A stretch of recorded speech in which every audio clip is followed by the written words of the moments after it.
Il est simple d'être sauvé. Shalom bien-aimés dans le Seigneur, j'aimerais partager avec vous une pensée que le Seigneur a déposée dans mon cœur en ce qui concerne la volonté de Dieu, ou mieux dire, vivre la volonté de Dieu. Jésus, Christ notre Seigneur, dans le livre de Matthieu, chapitre 6, le verset 10 à 11, nous donne quelques clés pour nous aider à vivre la volonté de Dieu. La Bible déclare, « Notre Père qui es aux cieux, que ton nom soit sanctifié, que ton règne vienne et que ta volonté soit faite sur la terre comme au ciel. » Arrêtons-nous là et partons de ce passage et remontons vers le début. Pour que le règne, pour que la volonté de Dieu soit manifeste, il faut premièrement que son règne soit établi. Dès que le règne de Dieu est établi, sa volonté s'accomplit. Pour que le règne de Dieu soit établi, il faut, deuxième clé, que son nom soit sanctifié. Comment sanctifie-t-on le nom de Dieu? C'est par notre manière de vivre, notre manière de nous comporter, notre manière de sanctifier le nom de Dieu fait en sorte que son règne s'établit, puis après vient l'accomplissement de sa volonté. Mais pour que le nom du Seigneur soit sanctifié, il faut d'abord que nous puissions l'appeler Père. Seuls ceux qui l'appellent Père peuvent sanctifier le nom de Dieu. Or, nous ne sommes pas tous enfants de Dieu. Nous ne naissons pas tous enfants de Dieu. Nous naissons tous pécheurs, mais enfants de Dieu, on le devient. L'apôtre Jean nous le dit dans Jean chapitre 1er, le verset 12, « À tous ceux qui l'ont reçu, à ceux qui ont cru en son nom, elle a donné le pouvoir de devenir enfant de Dieu. » On devient enfant de Dieu en acceptant le Seigneur Jésus-Christ comme notre Seigneur et Sauveur personnel. Seuls ceux-là peuvent appeler Dieu Père, peuvent sanctifier son nom, et quand son nom est sanctifié, donc son règne vient, et quand son règne s'établit, sa volonté s'accomplit sur la terre comme au ciel. Alors j'aimerais lancer un appel à quelqu'un. Celui qui veut donner sa vie à Jésus peut faire cette simple prière. Elle est toute simple, cette prière après moi. Il est simple d'être sauvé si seulement vous recevez Jésus-Christ comme votre Seigneur et votre Sauveur personnel. Alors faites cette prière après moi. Seigneur Jésus, je viens à toi. Je reconnais mes erreurs. Pardonne-moi. Purifie-moi par ton sang. Je t'accepte aujourd'hui comme mon Seigneur et mon Sauveur personnel. Inscris mon nom dans ton livre de vie. Que le Saint-Esprit m'aide aujourd'hui à marcher en nouveauté de vie. Dans le nom de Jésus, nous avons ainsi prié. Amen. Merci frères et sœurs, que Dieu vous bénisse. À très bientôt.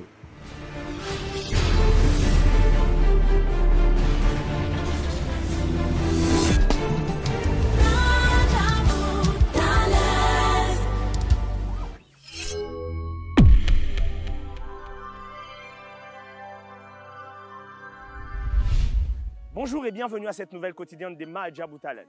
Depuis notre arrivée sur cette île des Zanzibar, nous avons constaté que les candidats commencent à prendre leur marque. Les candidats les plus curieux cette semaine ont décidé d'aller interroger le chef cuisinier de l'hôtel où nous logeons sur les secrets de la découpe d'un des célèbres poissons sur cette île des Zanzibar, le poisson tuna. Mesdames et messieurs, vous allez également découvrir au cours de cette émission les coulisses du tournage du clip de Malaika House, ces merveilleux clips qui va arriver très bientôt sur notre chaîne YouTube. Alors je ne vais pas traîner, je vous dis place à la découverte.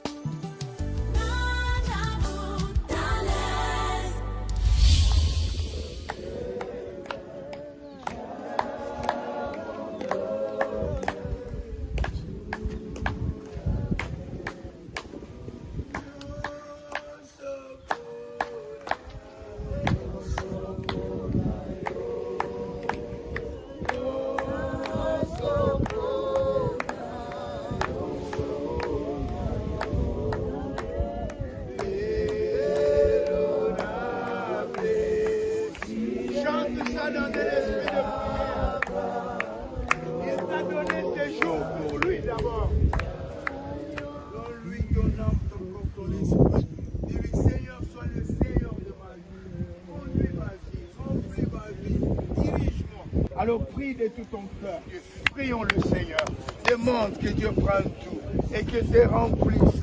Fais-le de tout ton cœur. T'abandonne tout, Seigneur l'ami. Prends tout, Seigneur, prends tout, Jésus. Je te donne ma vie, Seigneur. Je te donne ma vie, Jésus. Je te donne mon corps, Adonai. Je t'offre mon corps, Seigneur. Aidant et sacrificateur. Je viens, Seigneur, maman. Je le fais de tout mon cœur. Seigneur, prends tout. Dirige tout en moi. Mon corps, mon âme, Oh Dieu, c'est tout dans moi, Seigneur. Bénis ton nom. Sois pris par toi, Jésus. Père, contrôle ma vie. J'ai besoin de toi seul. Merci de m'accueillir en fin de journée. J'aimerais être un moment de sacrifice. Avant de prendre le cœur. Ce matin, ou cet avant-midi, j'aimerais nous entretenir sur la prière dans la vie du chantre. La prière dans la vie du chantre. Et ce matin, j'aimerais donner quelques généralités sur la prière. Je suis Jody Mbala. Je suis pasteur au centre de rafraîchissement à Kasavubu. Et je suis là en tant que coach spirituel au milieu des talents à Adjabou. Pourquoi devons-nous parler de la prière? Parce que même les Juifs eux-mêmes sont allés demander à Jésus, enseigne-nous à prier. C'est-à-dire que la prière doit être enseignée, la prière doit être apprise. Ça, c'est la première chose. Mais la deuxième chose, pourquoi est-ce que ces gens sont allés demander à Jésus de leur apprendre à prier? Parce que certainement, ils se sont rendus compte que nous avons l'habitude de prier. Mais lorsque lui prie, sa prière à lui donne les résultats. Quand nous parlons de Madjabou, la première chose à laquelle tout le monde pense, c'est cet aspect artistique, cet aspect talent d'ailleurs, comme on en parle. Mais parmi nos ambitions, nos objectifs chez nous à Madjabou, c'est que nous ne voulons pas seulement avoir des gens qui font bien leur travail du côté artistique, mais nous voulons avoir des adorateurs, surtout. Et nous sommes là pour les aider. Il y a certains coachs qui sont là en train de les aider du côté vocal, mais nous sommes là pour les aider du côté chrétien, coach spirituel du côté spirituel. La prière, c'est le fait d'établir le contact avec Dieu. Établir le contact. Je reviendrai sur le fait d'établir le contact. La première chose, en parlant de définition, c'est que la prière est un dialogue. Le dialogue, quelqu'un l'a si bien dit, le dialogue sous-entend une flèche aller et une flèche retour. Ma formation, plus ou moins, sa vie à prière, ils ont payé ça mal sous ma cache, il y a pour travailler, pour garder aussi intimité en Nzambe. On a besoin d'interagir avec Dieu. On a besoin de passer des moments avec Dieu. Dieu lui-même a besoin de nous avoir en face de lui. Non, on a dit que la formation mon côté. Banda na banda koyemba. Donc, c'est la première fois que je suis na Madjabou. C'est la première fois que je suis nakani moi makasi na lolenge balobeli biso lelo pour la prière. Moyembi il faut azala mutu oyo abondela kamakasi. Soki obande ko bondela te, il faut ko mati sa vie à prière. Dieu aime l'adoration. Ça nous aide à monter vers Dieu. Alors, lorsque nous arrivons là, nous recevons alors la réponse de Dieu. Il y a des choses que j'ai toujours entendues parlant de la prière, mais c'était une autre façon de comprendre les choses, c'était une autre dimension, c'était une certaine profondeur que vraiment il fallait avoir, qu'il fallait exploiter en tant que non seulement chantre de l'Éternel, mais aussi en tant qu'adorateur, et ça nous a vraiment beaucoup bénis. Il y a des gens qui reçoivent leur bénédiction, pas pendant la prédication. Ce que je fais doit être accompagné de la connaissance de la parole. Voilà pourquoi je suis obligé d'apprendre. Il peut arriver que Dieu, dans sa souveraineté, puisse commencer à toucher les gens, même pendant la modération. Le fait de suivre la leçon spirituelle sur la prière m'a vraiment beaucoup édifié. Le pasteur Jody nous a dit qu'il est bien de prier Dieu, mais dans nos moments de prière, il faut que nous réservons aussi un temps où nous allons écouter Dieu nous parler. L'une des choses qui va t'aider, c'est ta vie de prière de tous les jours. Quand tout va bien, prie. Développe ta confiance en Dieu et sache, et le jour où tout ira mal, dis-toi que maintenant là, j'ai encore plus besoin de Dieu. L'apôtre dit que si quelqu'un est dans la joie, qu'il fasse quoi? Qu'il chante de cantiques. C'est-à-dire qu'il loue Dieu, qu'il entretienne sa relation avec le Seigneur. Si quelqu'un est dans la souffrance, qu'il fasse quoi? Qu'il prie. C'est-à-dire quoi? Qu'il demande l'aide du Seigneur. Parce qu'à des moments quand la souffrance vient, l'une des choses qui arrive, c'est qu'on regarde à gauche, on regarde à droite. Mais une personne qui est habituée à regarder vers le Seigneur, quand la souffrance vient, la seule chose qu'il fera, j'élève mes yeux vers les montagnes, d'où me viendra les secours. À tali gauche, à tali droite. Il dit non. Les secours me viendront de l'Éternel qui a fait les cieux et la terre. Qu'est-ce que je veux te dire? l'une des choses qui va t'aider dans les moments difficiles, c'est premièrement tes moments de paix. Maximise. Et quand les moments difficiles viendront, tu pourras rester là. En fait, qu'on te prenne tout, mais qu'on ne te prenne pas ta foi.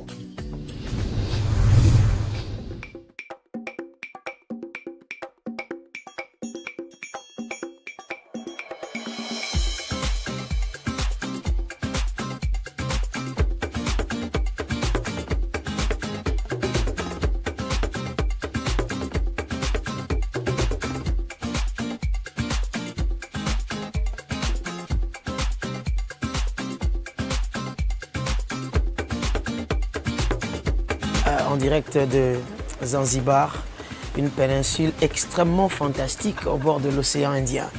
C'est tellement cool. Et aujourd'hui, c'est une journée aussi merveilleuse avec plusieurs surprises. Aujourd'hui, j'aimerais bien vous parler de quelque chose de très important, une expérience tellement merveilleuse. Cette expérience, je l'ai vécue avec le chef Bhakti. Welcome to Royal Zanzibar Beach Resort, North Nungwi. This is tuna fish. I'm how to fillet. I'm going to show you. It is 20 kilo. Welcome, team.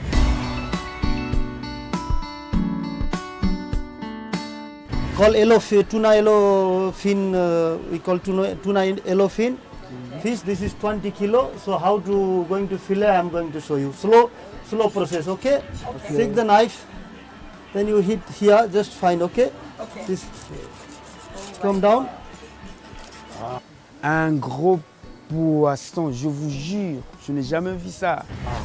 Then again, turn it back like this.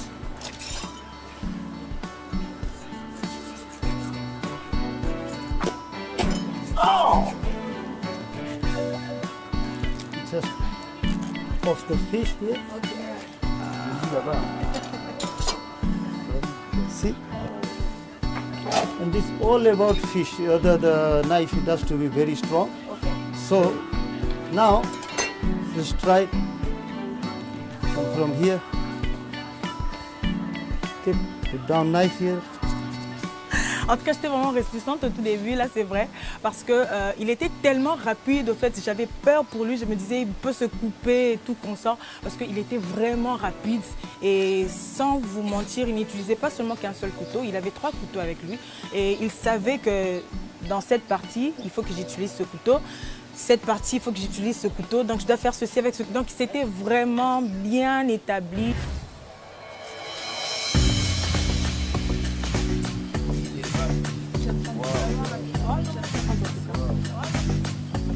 Alors, j'ai été tellement contente, tellement émue de voir ce genre de truc. C'est tellement un gros poisson et je ne pouvais même pas imaginer ça un jour dans ma vie. D'abord, j'ai rencontré une personne exceptionnelle.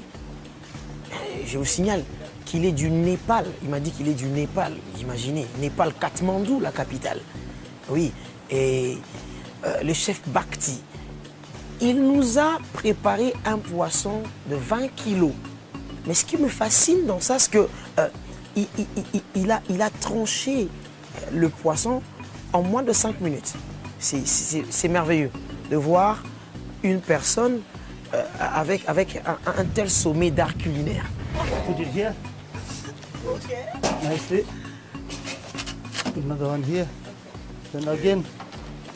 Then go. So we can help you. Yeah, that's why I say if you want help. Yeah, we Yeah. can help you. Yeah.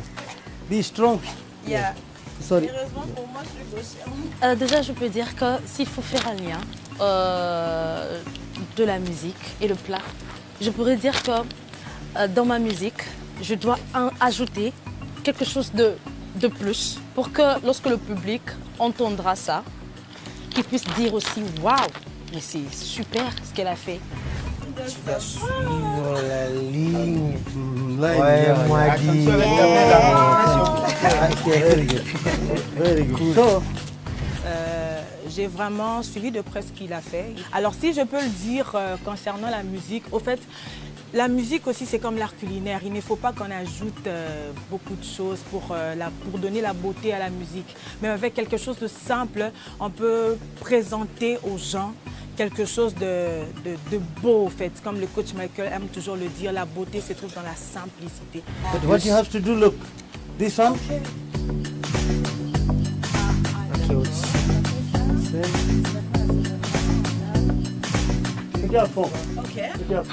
Bizarrement, il n'a pas grillé. Vous savez ce qu'il a fait?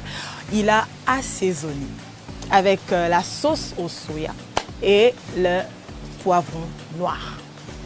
C'est tout ce qu'il a pu utiliser, et le sel, hein, s'il vous plaît. C'est tout ce qu'il a utilisé et tout ce qu'on a mangé, c'est ça.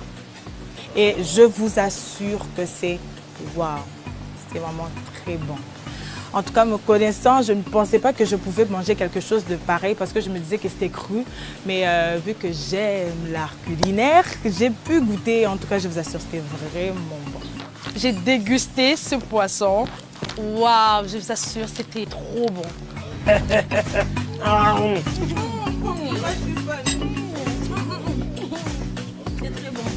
Et le moment, l'apothéose, la cerise sur le gâteau, je dis sérieux, ce poisson, après avoir mis ces ingrédients, je ne veux pas m'en passer de citer, la sauce au soya, le poivre noir, un peu de sel, on n'a pas grillé.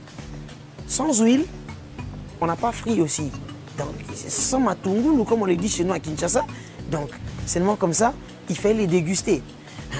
Avoir déjà, quand j'ai regardé mes coéquipiers, je me suis dit, bon, ici c'est là où les remet sans poignard. Mais bizarrement, c'était bon. N'hésitez pas à venir manger les tuna fish. Tuna fish. Yes. And thank you so much to à la get sauce au opportunity soya. to teach you guys.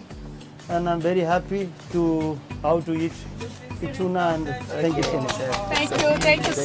Thank you. Thank you very much. Thank you very much. Allez, bye bye. Bye bye. Au prochain numéro, la suite. Thank you.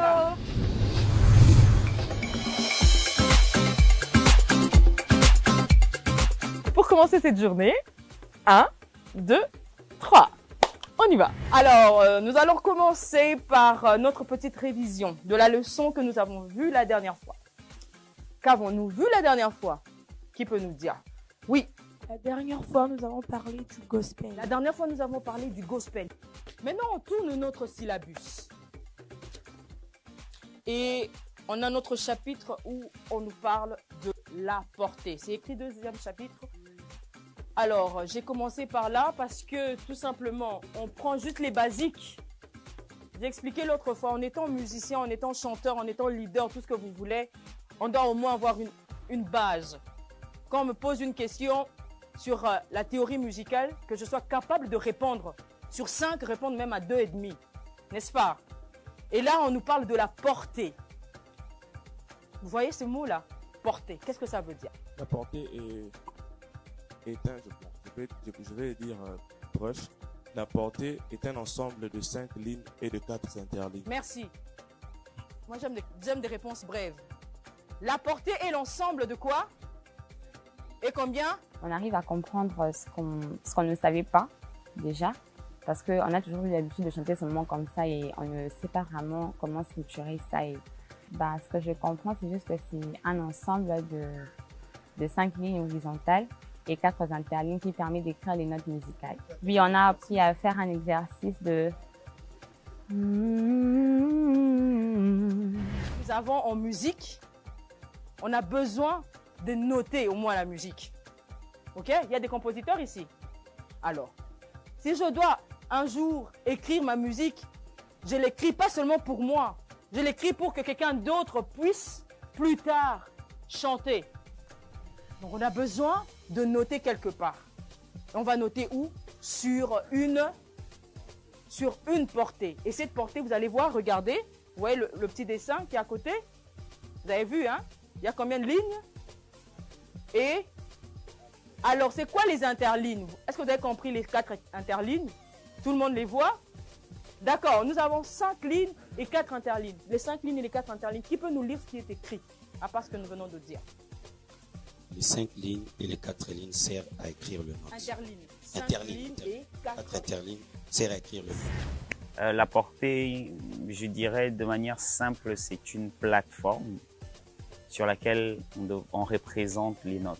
Vous voyez, quand vous chantez, lorsque vous parlez, vous produisez des sons. Et ces sons-là sont des notes qui ont leur place quelque part dans une architecture. Qu'est-ce qu'on doit retenir aujourd'hui? En musique, nous avons besoin de quoi? D'une portée. Et cette portée va nous servir à quoi? À noter les notes. Je vous laisse entre les mains de notre coach Steve. Alors maintenant, revenons donc à ce qu'on était en train de dire tout à l'heure. Alors la portée. Comment est-ce qu'on le contextualise? On le met dans un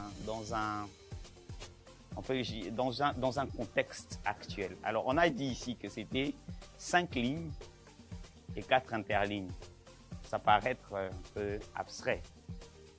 Mais, déjà, vous devez comprendre ceci.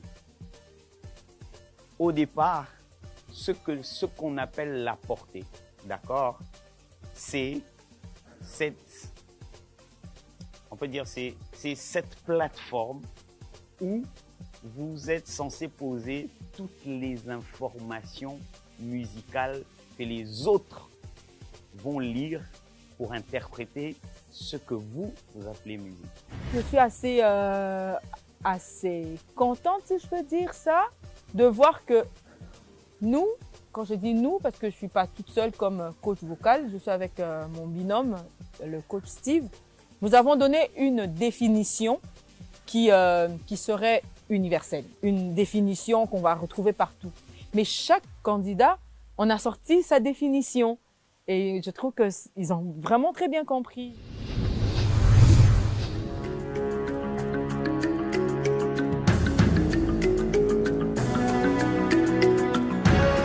Les amis, vous êtes là? Je pense que nous nous connaissons tous.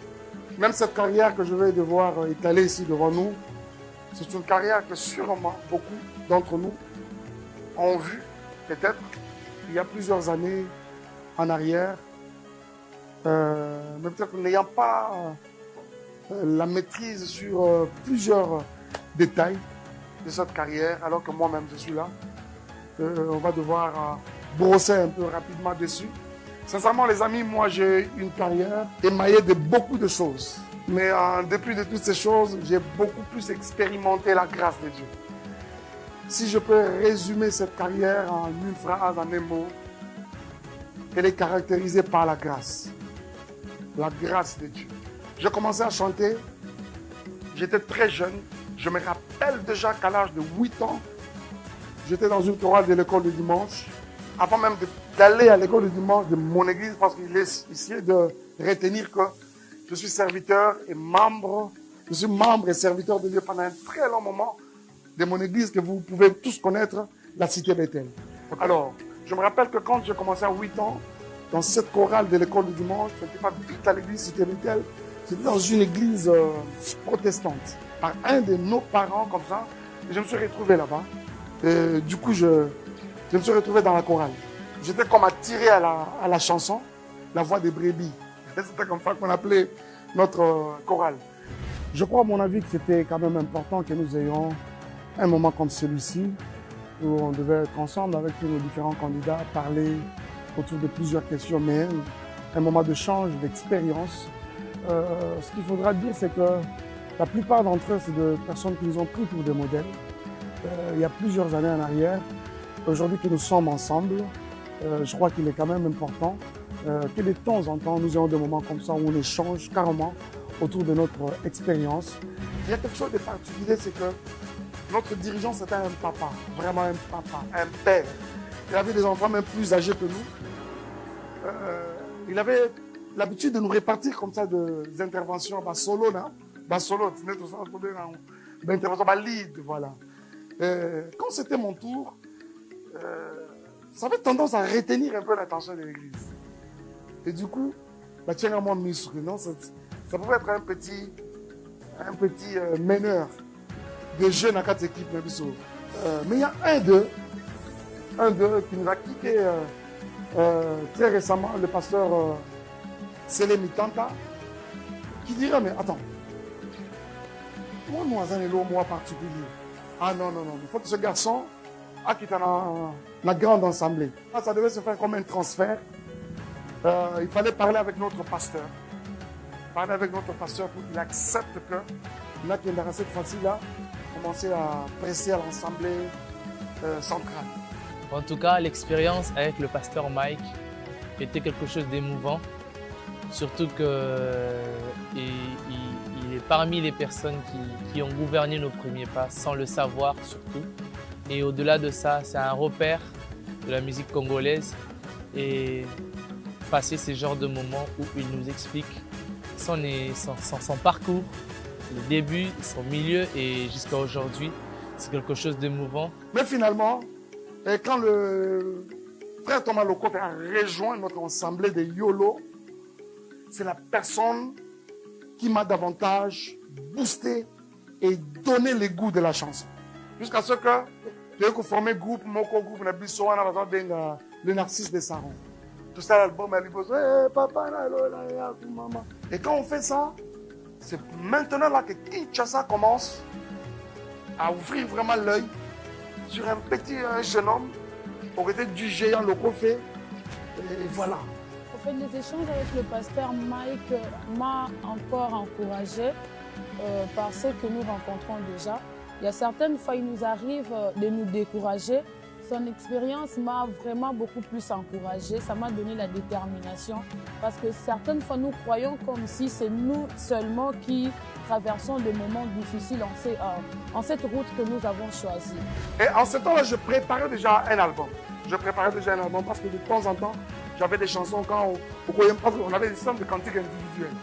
Au moment où offrande, au moment où on flashait mon corps, et finalement, je commençais déjà à avoir les goûts là, de me lancer un peu en solo. Alors, moi j'ai été bénie de l'histoire du pasteur Mike et j'ai juste encore retenu une chose, que le courage est l'une des caractéristiques de celui qui veut aller de l'avant.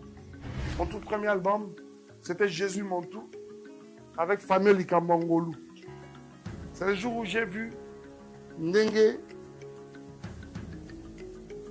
Mouta Shiftaka quoi. Ndenge Pena Mouta Shiftaka. Mbalamoko. Parce que c'était vraiment un coup, vraiment une flamme. Et ce que j'ai beaucoup plus aimé, c'est parce qu'il était vrai. Parce que quand on est vrai, ça se sent qu'on est vrai. Et il n'a pas que vécu le rose. Et tout était dans son parcours. Mais voilà, l'essentiel est qu'il a tenu bon. Et il a été focus sur l'objectif. Et voilà pourquoi jusqu'à aujourd'hui, il est ce qu'il est. En tout cas, c'était vraiment un moment formidable. De voir un grand esprit, une grande star comme lui, donc traverser des moments difficiles, ça me dit déjà quelque chose. Que c'est que moi, je peux rencontrer à mon chemin, que ça ne soit pas pour moi une occasion de baisser les bras. Tu ne peux pas te dire que tu veux aller de l'avant sans avoir le courage avec toi. Le courage, c'est ce qui fait, parce que bon, oui, c'est vrai, il y a le courage et aussi compter sur Dieu. Je bénis Dieu pour ce moment. Je dis merci à Madjabou, toute la coordination d'avoir prévu ce genre de moment pendant notre séjour à Zanzibar. Je crois que de temps en temps, nous aurons des moments comme ça. Ça leur permet justement de pouvoir ajuster leur carrière qui devront très bientôt commencer. Merci beaucoup, je crois qu'on finit par ici.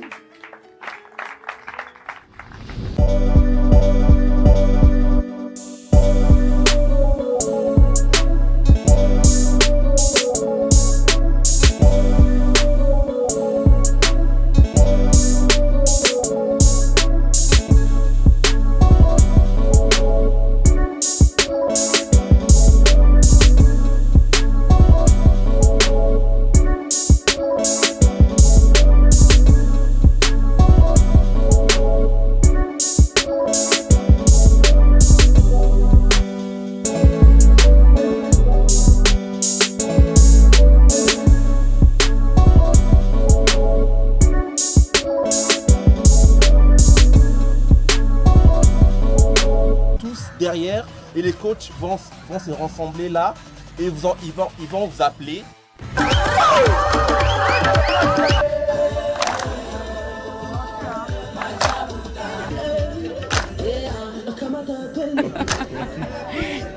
Hello! Très bientôt, le clip Malaika House.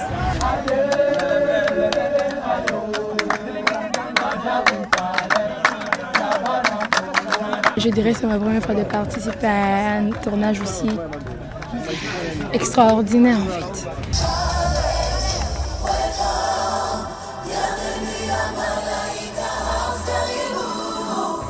Ouais, j'arrive à m'adapter grâce aux grands artistes avec qui nous sommes, nos coachs, nos ambassadeurs et ambassadrices qui sont là pour nous. Vraiment, on s'adapte vraiment.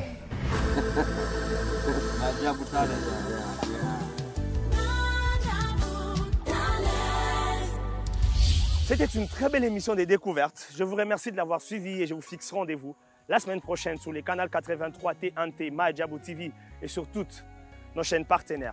Cette émission et toutes les émissions passées de Mahadjabou Talent, vous pouvez les retrouver sur notre chaîne YouTube Mahadjabou Gospel.